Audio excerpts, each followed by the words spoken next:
Hello everyone, সবাই কেমন আছো? আরও একটা এক্সাইটিং বিয়েবাড়ির ব্লগ নিয়ে চলে এসেছি। আজ ছিল রিসেপশন পার্টি। তো দেখতেই পাচ্ছ চোখ ধাঁধানো ডেকোরেশন আর ভেতরে অ্যাম্বিয়েন্সটা জাস্ট ওয়াও ছিল। আর আজকে যেহেতু বিয়েবাড়ি তো চলো কবজি ডুবিয়ে মাটন খাবো। মানে মাটন মানে কবজি ডুবিয়ে আজকে চলবে খাওয়া দাওয়া। তো পুরোটা দেখতে থাকো, ভীষণ এক্সাইটিং হতে যাচ্ছে। হ্যালো এভরিওয়ান, আজকে আমরা চলে এসেছি একটা রিসেপশন পার্টিতে। আর আজকেও আমরা উইদাউট ইনভিটেশন আসছি ক্যাটারিং প্রমোশনে, রাজলক্ষ্মী ক্যাটারারের পক্ষ থেকে। আর এটা রয়েছে জলপাইগুড়ি সানাই ভবনে। তো আজকে সন্ধ্যাটা এখানে অ্যারেঞ্জমেন্ট কীরকম হয়েছে তো সেগুলো সমস্তই তোমাদের সাথে শেয়ার করব। তো চলো আমরা যাই। গরমে বিয়েবাড়ি, একটা হালকা সিল্কের শাড়ি আর হালকা মেকআপ। তো ব্যাস রেডি, আমি চলে এসেছি। আমার লুকসটা তোমাদের কেমন লাগলো অবশ্যই আমাকে কমেন্ট করে জানিয়ে দিও। এসেই দেখছি স্টার্টার কাউন্টারে পুরো ভিড় লেগে গেছে। আর আজকে কিন্তু স্টার্টার মেনু প্রচুর রয়েছে।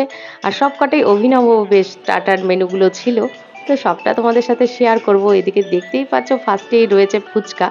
তো ফুচকাটা তো অবশ্যই ট্রাই করব, তার আগে আমি একটু কফিটা নিয়ে নিচ্ছি। দাঁড়াও দাঁড়াও, কফিটা কিন্তু আমি খাবো না, আমাকে যে ক্যামেরা করে দিচ্ছিল তার জন্য আমি কফিটা নিয়ে নিয়েছি। তো তাকে দিয়ে দিয়েছি। তো দিয়েই তারপরে কিন্তু আমি ফুচকা কাউন্টারে ফুচকা খেতে হামলে পড়েছিলাম। তো বেশি ফুচকা কিন্তু খাইনি, একটা দুটোই খেয়েছি, কারণ মাটন খেতে হবে না, মাথায় তো সেটাও রাখতে হবে। কি খাচ্ছ? এটা আলু টিক্কি আর ফ্রেঞ্চ ফ্রাই, ভীষণ ভালো খেতে। একটা রান্না করেছে, তারা রান্না করেছে আমাদের যদি কোনো প্রোগ্রামে আমরাও এদিকে আসো। তোমার কেমন লাগলো? ভালো ভালো হয়েছে। ভালো করেছে। ওনাদের রিভিউয়ের পর এবার আমার ট্রাই করার পালা। তো আমিও নিয়ে নিলাম আলুর টিক্কার সাথে ফ্রেঞ্চ ফ্রাইস। তো আর সাথে সসও দিয়ে দিয়েছে। তো আলুর টিক্কাটা গুড ছিল, আর ফ্রেঞ্চ ফ্রাই যেমন হয় তেমন, বাট এই দুটোর কম্বো আমি কোনোদিন এভাবে সস দিয়ে খাইনি। তো দুটো একসঙ্গে খাওয়াতে পুরো জমে গিয়েছিল। আর তারপরেই দেখতে পাচ্ছি এই যে বরফ দেওয়া পুরো ঠান্ডা জল। গরমের মধ্যে বরফ গুঁড়া জল দেখলে মানে কি বলবো, মনটা পুরো ঠান্ডা হয়ে যায়। তো এদিকে ছিল আম পান্না। তো আম পান্নাটা তুলে নিয়েছিলাম। আর সাথে চলছিল এদিকে জিলেপি ফ্রাই হচ্ছিল, সাথে রয়েছে রাবড়ি। তো তার আগে আমি এখন টেস্ট করব পনির পকোড়া। তো এই দেখো, আমাকে পনির পকোড়া দিচ্ছে, সাথে এনারা কাঠি গুঁজে দিচ্ছে একটা করে। বাঙালির বরাবরই স্বভাব কাঠি গোজা, তো এদের সব কিছুতেই কাঠি গুঁজে দেয়। তো যাই হোক ছাড়ো, এবার আমি টেস্ট করে দেখি।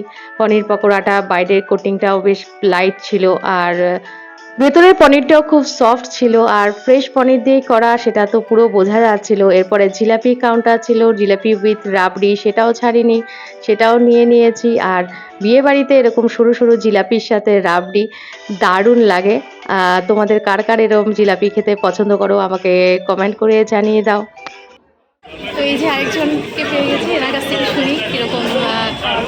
ভালো, এটা পনির পকোড়া। পনির পকোড়া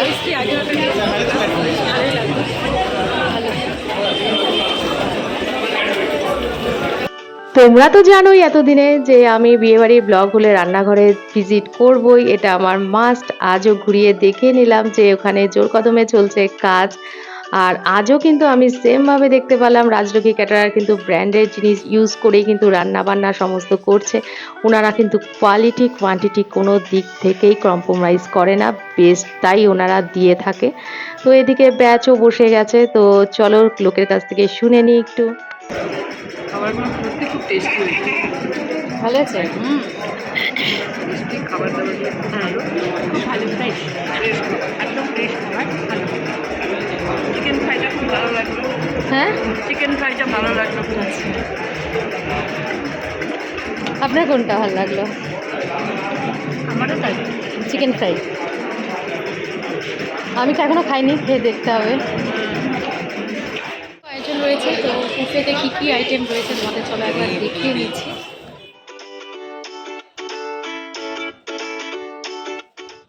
স্যালাড আর লেবু তো ছিলই, সাথে আজকে ফার্স্ট যে আইটেমটা ছিল সেটা হচ্ছে মশালা কুলচা, যেটা তোমরা তৈরি হতে দেখছিলে রান্নাঘরে। পুরো জোর কদমে চলছিল মশালা কুলচা, গরম গরম তৈরি হচ্ছিল। আর তারপরে ছিল ছোলে মশালা, এটাও গ্রেভিটা দেখেও বেশ বোঝাই যাচ্ছে এটা প্রচণ্ড টেস্টি হবে হয়তো। এখনও তো আমি টেস্ট করিনি। এদিকে রয়েছে সাদা ভাত, আর এটা হচ্ছে চিকেন ফ্রাই। তো এরপরেই যেটা রয়েছে সেটা রয়েছে হচ্ছে ভেজ মুগ ডাল। এটা আজকে আর কোনো ভেজিস দিয়ে করেনি, আজকে একদম প্লেন ডাল ছিল। আর তারপরে রয়েছে হচ্ছে প্রন চিলি। তো এটা বেশ আমার কাছে অভিনব আইটেম লেগেছিল। তো যেটা সচরাচর বিয়েবাড়িতে আমি খুব একটা দেখতে পাই না। তো এরপরে ছিল কাতল কালিয়া। তারপরে ছিল একটা আর মাছের প্রিপারেশন, এটার নামটা আমি ঠিক এই মুহূর্তে বলতে পারছি না, আমি জাস্ট ভুলে গেছিলাম। তো যাই হোক, তো তারপরে ছিল হচ্ছে ফ্রাইড রাইস। আর তারপরেই যেটা আসছে সেটা আমার প্রিয় মাটন। এখানেই থেমে গেছিল আমার চোখটা। তো যাই হোক, আমি এখন বেরিয়ে এদিকে চাটনি, পাঁপড় আর তোমাদের মিষ্টি দুটো দেখিয়ে নিচ্ছি। তো এরপরে চলো আমি খাওয়া দাওয়া শুরু করে দিই আর তোমাদেরকে রিভিউটা জানিয়ে দিই তো কোনটা কেমন হয়েছে। তো ফার্স্টেই আমি স্যালাড তুলে নিলাম আর একটা লেবুও দিয়ে দিল আমাকে। তো এরপরে মশলা কুলচা নিচ্ছি, এই মশলা কুলচাটা কেমন হয়েছে তোমাদেরকে অবশ্যই আমি জানাবো। আর আমি সাথে ছোলা মশলাটাও নিয়ে নিয়েছি। তো এই যে দেখো মশলা কুলচাটা আমি এখন ছিঁড়ছি। তো বেশ গরম ছিল, সদ্য সদ্য নামিয়ে নিয়ে এসছে আর প্রচণ্ড সফট ছিল। আর ভেতরে দেখো তোমাদের দেখিয়ে দিচ্ছি, ভরে ভরে পুর ছিল। প্রচণ্ড প্রচণ্ড টেস্টি ছিল কিন্তু এই দুটো কম্বিনেশনটা। ছোলে মশলাটা মানে কি বলবো, মানে আমার মানে এত ভালো লাগছিল। আর পনির কুলচাটা না মুখের মধ্যে একদম জাস্ট মেল্ট হয়ে যাচ্ছিল। আর সাথে একটু স্যালাড দিয়ে খাচ্ছিলাম, অপূর্ব ছিল, অপূর্ব। আজকে কিন্তু পাত পেরে বসে খাওয়ারও অ্যারেঞ্জমেন্ট করা ছিল, সাথে বুফেটাও ছিল। তো পাত পেরে বসে খেতেই আমি প্রেফার করি, কিন্তু আজকে আর সেটা করলাম না, কারণ ওখানে প্রচণ্ড ক্রাউড। আজকে প্রচুর নিমন্ত্রিত রয়েছে ওনাদের, যে দেখে বোঝা যাচ্ছিল। এমনকি বুফের এখানেও কিন্তু প্রচণ্ড ভিড় লেগে গেছিলো। তো আমি ভাবছি যে সবগুলো আইটেম কিছুটা কিছুটা করে নিয়ে তোমাদেরকে রিভিউটা দিই। ওইভাবে একটা একটা করে দিলে আমি আজকে আর পারবো না, কারণ এতটা ক্রাউড ছিল আজকে। তো ফার্স্টেই আমি চিকেন কাকলেটটা নিয়ে নিচ্ছি। চিকেন কাকলেট বলতে পারো এটাকে, না হলে চিকেন ফ্রাইও বলতে পারো। তো বাইরের কোটিংটা একদম পাতলা একটা কোটিং ছিল আর ভেতরে হচ্ছে চিকেন ব্রেস্টটাকে দেখো দিয়েছে। ওয়েল কুক ছিল আর খেতেও বেশ টেস্টি ছিল। তো আমি এটাকে 5 আউট অফ 5 আমি দিয়ে দিতে পারি, এতটাই আমার ভালো লেগেছিল। তো এরপরে যেটা নিচ্ছি সেটা হচ্ছে চিলি প্রন। তো আমি ভাতটাকে আগে আমি ডাল দিয়ে মেখে নিয়েছিলাম। তো ডালটা তো প্রতিবারই আমার খুব ভালোই লাগে ওনাদের ডালটা। তো এরপরে যেটা চিলি প্রনটা নিয়েছিলাম, চিলি প্রনটা না অ্যাকচুয়ালি আমি ভুল করেছি। এটা আমার ফ্রাইড রাইসের সঙ্গে নিলে কম্বোটা খুব ভালো লাগতো খেতে, কিন্তু আমি ডালের সাথে যেহেতু খাচ্ছি আমার মনে হয়েছে ওই জায়গাটা মানে অতটা টেস্টটা ভালো লাগছিল না। এটা আমি ফ্রাইড রাইসের সঙ্গে খেলে খুবই ভালো লাগতো। মানে যদি আলাদা করে টেস্ট বলতে হয়, তো চিলি প্রনটা খুবই টেস্টি ছিল, কিন্তু কম্বিনেশনটা আমার কাছে ঠিক হয়নি। আমি যেহেতু ভাত দিয়ে খেয়েছি, এটা আমার ভুল বলতে পারো, এটা আমার ফ্রাইড রাইসের সঙ্গে নেওয়া উচিত ছিল। তো যাই হোক, এরপরে মাছটা নিয়ে নিয়েছি। ওনাদের কিন্তু মাছের পিসগুলো কিন্তু বেশ বড় বড় সাইজের হয়। তো আমি তো জানোই, যারা আমার ব্লগ দেখো, যে আমি মাছ খুব একটা পছন্দ করি না। তো যার জন্য দেখো আমি ওখান থেকে যত ছোট সাইজ পাওয়া যায় আমি কিন্তু সেই সাইজই নিয়েছি। তাও দেখো আমার কাছে বেশ বড় সাইজই লাগছে। আর মাছগুলো না প্রচণ্ড ফ্রেশ ছিল। এই জিনিসটা আমি রাজলক্ষ্মী ক্যাটারারে প্রত্যেকবার দেখে থাকি। ওনারা কিন্তু এত ভালো আর এত ফ্রেশ মাছ দিয়ে থাকে, যার জন্য মাছের টেস্টটা দারুণ হয়ে যায়। তো এরপরেই কিন্তু ফ্রাইড রাইসের পরে আমার আসল জায়গায় চলে এসেছি, আমার মাটন কষা নিয়ে নিয়েছি। এবার চলবে কবজি ডুবিয়ে মাটন খাওয়া, বস পুরো একদম। একবার নয় দুবার মাটন নিয়ে নেব। অন স্ক্রিন দেবো, দেখাবো না অবশ্যই, আমি অফ স্ক্রিন পুরো জমিয়ে মাটনটা খেয়ে নেব। আর যা ক্রাউড ছিল না, সবগুলো একসঙ্গেই নিয়ে নিলাম।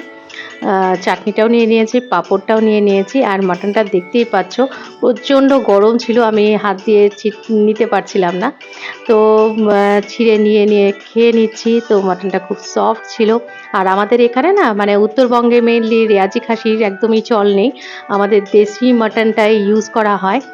আর কি বলবো, মানে মাংসটা এতটা জুসি আর টেন্ডার ছিল, আর রান্নাটা তো অসাম প্রত্যেকবার হয়ে থাকে, এবারও আমাদের নিরাশ করেনি, সেমভাবে সুন্দর টেস্ট ছিল।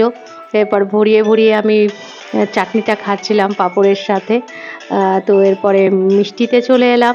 তো মিষ্টিতে কিন্তু কোনো ক্যাটারিংয়ের হাত থাকে না যদিও, কিন্তু এনারা কিন্তু সেরা মিষ্টির দোকান থেকে এই মিষ্টিগুলো আনিয়ে থাকে, যার জন্য মিষ্টির কোয়ালিটিগুলোও কিন্তু সেরা হয়ে থাকে।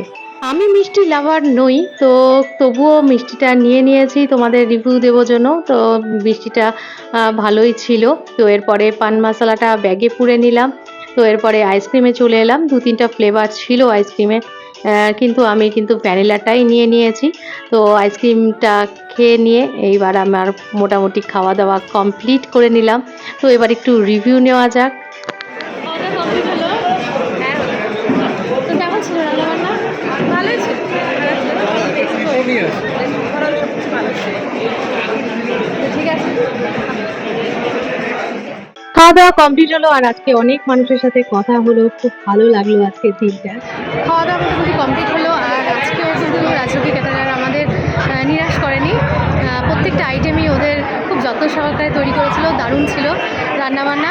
তো এখন আমি বাড়ির দিকে টাটা।